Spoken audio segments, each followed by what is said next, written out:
సత్యహరిశ్చంద్రుడికి మీరు అన్న తమ్ముళ్ళయ్యా, మీరు పెట్టినోళ్ళు పోస్టులు పెట్టినోళ్ళు రావిడి ప్రతాపరెడ్డి. ఆనాడు ద్వాపర యుగంలో కలియుగం ఇప్పుడు ఇది. సత్యహరిశ్చంద్రుడు పాపం కాశీలో ఘాటు ఉందయ్యా, లేదా కాశీకి పోదాం. మీరు పునిగి మీరు సత్యహరిశ్చంద్రులు, సుకుమారెడ్డి మంచోడు కాదు కదా. ఒక్క ప్రమాణం, మందమాల సుకుమారెడ్డి లంచాలు తీసుకున్నాడు, మోసాలు చేశాడు, అవినీతి చేశాడు అని నిరూపణలతో మీరు చేస్తే శాశ్వతంగా రాజకీయ చిత్రపటం నుంచి పక్కకి వెళ్ళిపోతాం.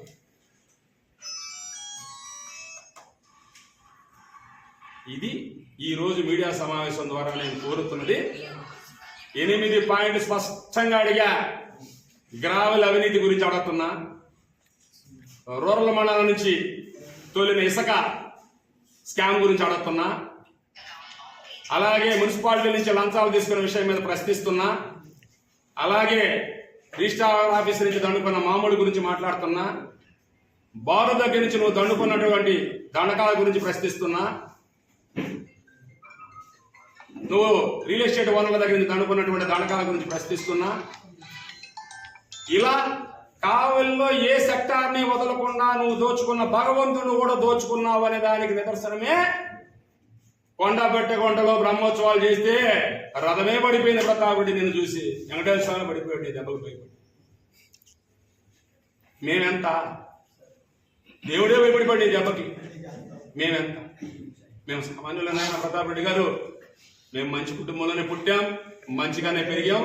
మా తల్లిదండ్రులు మాకు నమ్మినోడి కోసం మోసం చేయకుండా బతికాం. ఇప్పటి వరకు కూడా నువ్వు ఈదులోకి వస్తే నేను ఈదులోకి వస్తున్నా. నేనేం తగ్గను, నీకేం భయపడను, నేను ఎక్కడికి పారిపోను. ఎలక్షన్ అయిన పాటయ్యా పెట్టారు, ఇప్పుడు పోస్టులు పెట్టే చెంచాలయ్యా, ఊరులు నుండి పారిపోయారయ్యా. మేము కావాలనే ఉన్నామయ్యా, మేము ఎక్కడికి పారిపోలేదయ్యా. అప్పుడు మీరు మగవాళ్ళు ఆయన రండి తెలుసుకుందాం. మీరు పెట్టమల్లా మీ నాయకుడిని తీసుకొని డేట్ ఫిక్స్ చేయండి.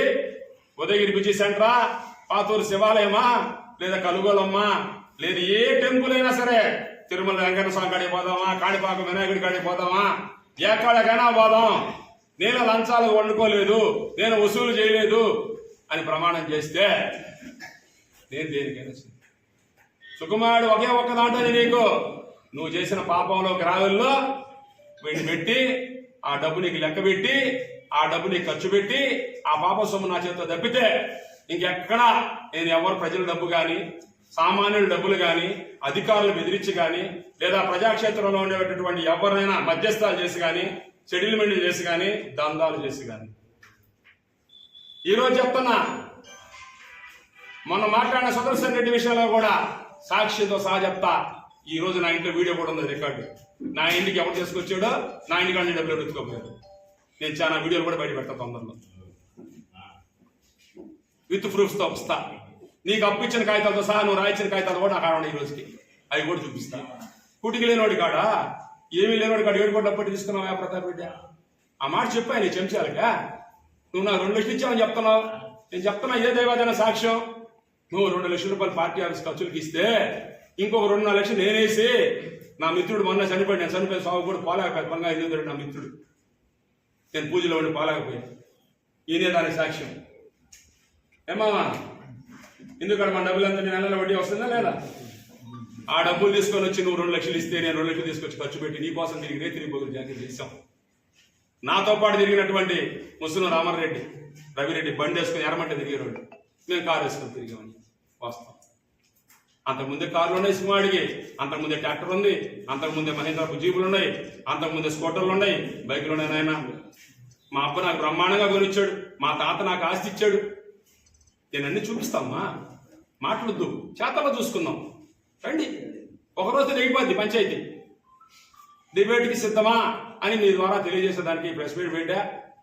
ఎవరిచ్చి చెప్తున్నా, ఏదైనా ఉంటే బహిరంగంగా నువ్వు పెట్టించేటటువంటి పోస్టులు పెట్టే నాయకులకి చెప్తున్నా. అంటే పాపం నాయకులు అంటే మళ్ళీ ఫీల్ అవుతారు అనకపోతే, కొత్తగా తయారైన నాయకులు కదా, మా వాళ్ళ తెలియదు కదా ఎన్ని వాస్తవాలు లోపల ఏం జరిగింది. ఆయనే డబ్బులు తీసుకుని వచ్చి పంచితే ఎలక్షన్లో ఏ విధంగా చేశానో ఆయనకి ఇంకా బాగా తెలుసు. ఇంకొక వ్యక్తి వస్తున్నాడు, దా సురేష్ దా.